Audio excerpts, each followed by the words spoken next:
End quote.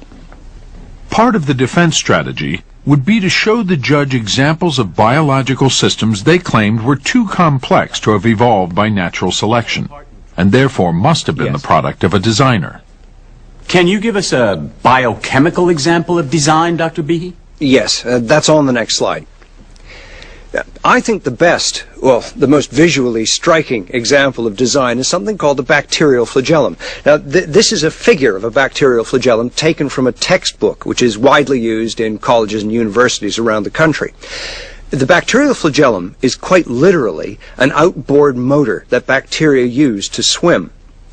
And in order to accomplish that function, it has a number of parts which are ordered to that effect. Now, this part here, which is labeled the filament, is actually the propeller of the bacterial flagellum. The motor is actually a rotary motor. And most people who see this and have the function explained to them quickly realize that these parts are ordered for a purpose and therefore bespeak design. Under the microscope, bacteria powered by flagella seem almost acrobatic. They tumble, corkscrew, and pirouette, thanks to that whip-like filament. Driving this propeller is a tiny motor, part of a complex structure made of about 40 different kinds of proteins. The bacterial flagellum looks like a sort of Jules Verne notion of what the future looks like. It has a strange sort of mechanical quality to it, these sort of cogs and waving tails and stuff. And according to Behe, if any one of these parts is missing from the system, the motor can't function. Behe calls systems like this irreducibly complex, a term he coined. And he argues such systems could not have evolved naturally. The idea is that there are certain aspects of life, perhaps organisms or organs or even cells, that in a sense could only have come about as a whole. In other words, it was very unlikely they could have come about through just a kind of contingent combination of parts over even millions or billions of years, but rather in a sense had to be created whole cloth all together at once, because everything fits together so well that to remove one part the thing wouldn't function. Have other scientists acknowledged these design features of the flagellum? Yes, they have. If you could advance to the next slide. In 1998, a man named David DeRosier wrote an article in the journal Cell, which is a very prestigious scientific journal, entitled The Turn of the Screw, the Bacterial Flagellar Motor. Now, David DeRosier is a professor of biology at Brandeis University in Massachusetts and has worked on the bacterial flagellar motor for most of his career. Now, in that article, he makes a statement, quote, "More so than other motors, the flagellum resembles a machine designed by a human," close quote. So David DeRosier also recognizes that the structure of the flagellum appears designed. What I wrote was, this is a machine that looks like it was designed by a human, but that doesn't mean it was designed. That is the product of intelligent design. Indeed, this more has all the earmarks of something that arose by evolution. Using an electron microscope, DeRosier produces ghostly pictures like this one, revealing the inner workings of what's been called the world's most efficient motor. This is the drive shaft.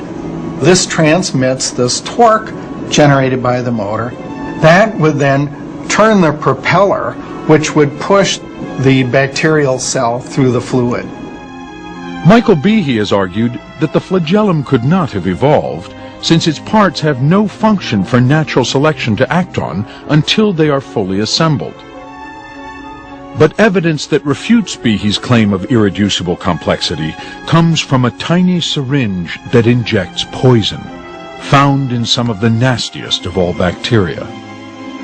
This is a structure found, for example, in Yersinia pestis, the bacterium that causes the bubonic plague.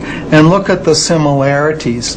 Now, this structure doesn't rotate, but it still has to extend this structure, which is equivalent to the rod, the drive shaft here. It has to extend that because it needs this little channel. It's like sort of like a syringe. So the virulence factors that are made inside the cell, which is down here, can be exported, pushed up into this hole, and exported out through this long kind of needle, perhaps into a cell in your body or mind, and thereby create misery. And it turns out the two structures look similar for a reason. The syringe on the right is made of a subset of the very same protein types found in the base of the flagellum on the left. Though the syringe is missing proteins found in the motor and therefore cannot produce rotary motion, it functions perfectly as an apparatus for transmitting disease.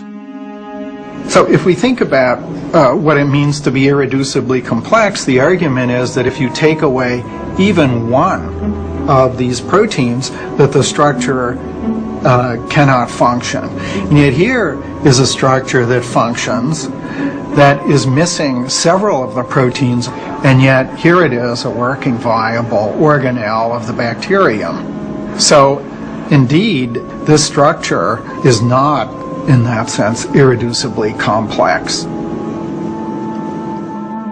To emphasize de Rosier's point, Miller arrived at court making an unusual fashion statement. As an example of what irreducible complexity means, advocates of intelligent design like to point to a very common machine, the mousetrap. And the mousetrap is composed of 5 parts. It has a base plate, the catch, a spring, a little hammer that actually does the dirty work, and a bait holder. The mousetrap will not work if any one of these 5 parts are taken away. That's absolutely true. But remember the key notion of irreducible complexity, and that is that this whole machine is completely useless until all the parts are in place. Well, that turns out not to be true. And I'll give you an example. What I have right here is a mousetrap from which I've removed 2 of the 5 parts.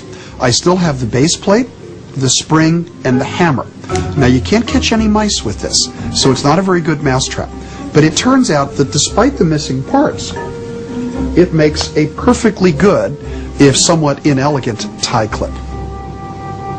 And when we look at the favorite examples for irreducible complexity, and the bacterial flagellum is a perfect example, we find the molecular equivalent of my tie clip, which is we see parts of the machine missing 2, 3, 4, maybe even 20 parts, but still fulfilling a perfectly good purpose that could be favored by evolution.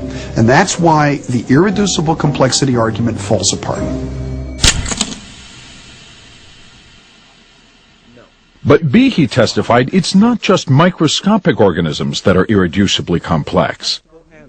Evolution, he says, fails to account for the network of organs and cells that defend us from disease. Has the theory of evolution, in particular natural selection, explained the existence of the defensive apparatus such as the immune system? No. Do you consider it a problem? I certainly consider it to be a problem. But other scientists who think that Darwinian evolution simply is true don't consider much of anything to be a problem for their theory. If you could highlight the second full paragraph of Darwin's Black Box, page 138. What you say is, we can look high or we can look low, in books or in journals, but the result is the same. The scientific literature has no answers on the question of the origin of the immune system. And in the context, that means that the scientific literature has no detailed, testable answers to the question of how the immune system could have arisen by random mutation and natural selection.